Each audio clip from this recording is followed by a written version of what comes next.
Welcome back to the Making the Madness YouTube channel. Sean back again for another video. This one is on Quincy Guerrier, the transfer from Syracuse, who decided to go to Oregon over Illinois, Memphis, and Arizona State. He averaged 14 points a game and 8 rebounds last season for Jim Boeheim in the ACC, a team that ended up making the NCAA tournament. They beat San Diego State, they beat West Virginia, and it ended up losing to Houston, who went to the Final Four before losing to eventual national champions Baylor. But this is a huge get for Oregon. Quincy Guerrier is one of the top 10 transfers throughout this entire offseason, I feel like. Maybe top 20 at worst. He brings so much to the table, and I think he's going to flourish at Oregon. I think he could be one of the best players in the Pac-12 without a doubt. He can play the 3, 4, and the 5. He has the athleticism, good enough to play the 3, and he can be super overpowering for opposing 3s that aren't as athletic and strong. I mean, you can probably find more athletic 3s than Quincy Guerrier for sure, but there's not going to be many that are bigger and stronger than Quincy Guerrier at 6'7", 220. His mix of strength, size, and athleticism is pretty unmatched for the wing position, but he's pretty much a true 4, which I think he's going to end up mostly playing at Oregon. I don't think he's going to play much 5, but if you need him to, he could. But at the 5, they have Nate Biddle, a 5-star recruit. They have Nafali Dante, a former 5-star recruit, and Frank Kepning, a former 4-star recruit. So they're pretty stacked in that area, so I don't think they're going to end up using Quincy Guerrier at the 5 much. I think we're going to mostly see him at the 4, but that's really what they needed, because at the current way the roster is structured, they would have had to play Nate Biddle and probably one of Frank Kepning or Nafali Dante at the 4/5, and I don't think that's ideal. You want a guy like Guerrier at the 4. I think that fits much better. But you look at one of the reasons why I think Guerrier ended up picking Oregon is because the way Dana Altman's able to develop transfers and get the most out of his players and win with transfers. Last year, you look at what Eugene Omoruyi did coming in from Rutgers. He was one of the best players in the Pac-12. He was an all Pac-12 first-team player.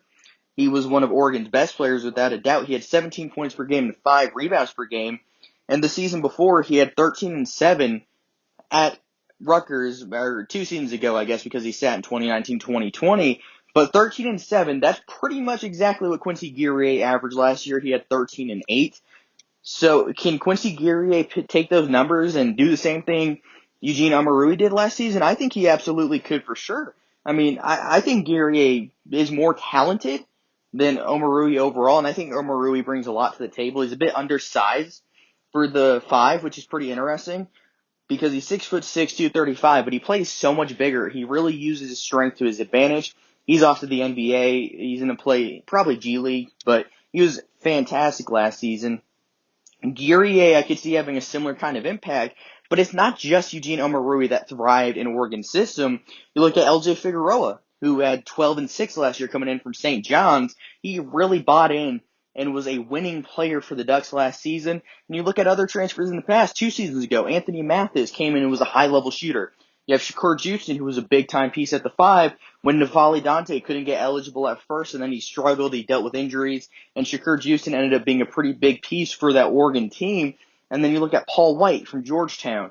He was able to be a pretty big piece there for a few years. Chris Duarte, if you want to consider him a transfer, he was a JUCO transfer, and now he's a potential lottery pick, and at worst, he's a first-round pick.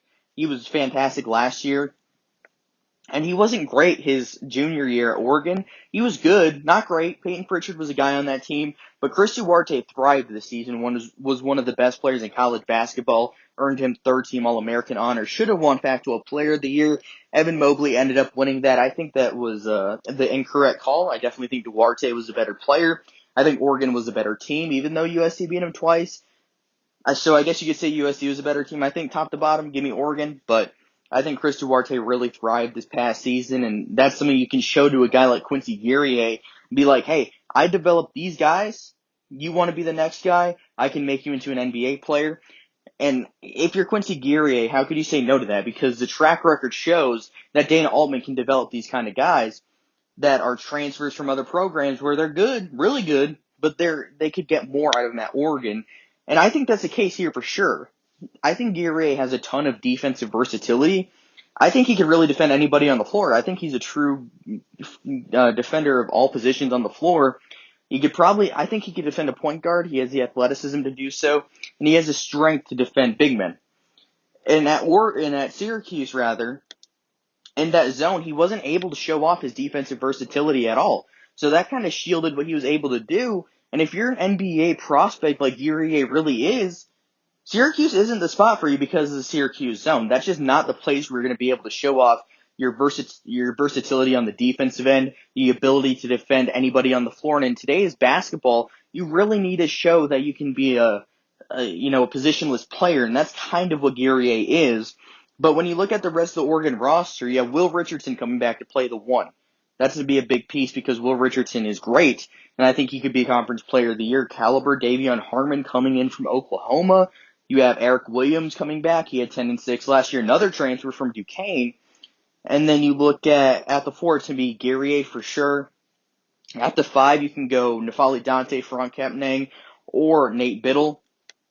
Off the bench, you have Rivaldo Soares, a transfer from South Plains College. I think he's going to be really good in the future. I don't know if it's next year, but I think he could take a Chris Duarte type jump in 2 years. But this is a really good roster top to bottom. I like what they have quite a bit. I don't know that I'm going to put them ahead of UCLA, but I might. I mean, this Oregon team is good. And I don't have UCLA getting back Johnny Juzang or Chris Smith, so I have them like 15th or 16th in my rankings. I'm going to redo very soon. So there's a good chance that I have Oregon top 15, maybe top 10. I think they're probably the team to beat in the Pac-12. I really do. I like what UCLA has. I love what Arizona has. I like what Arizona State has.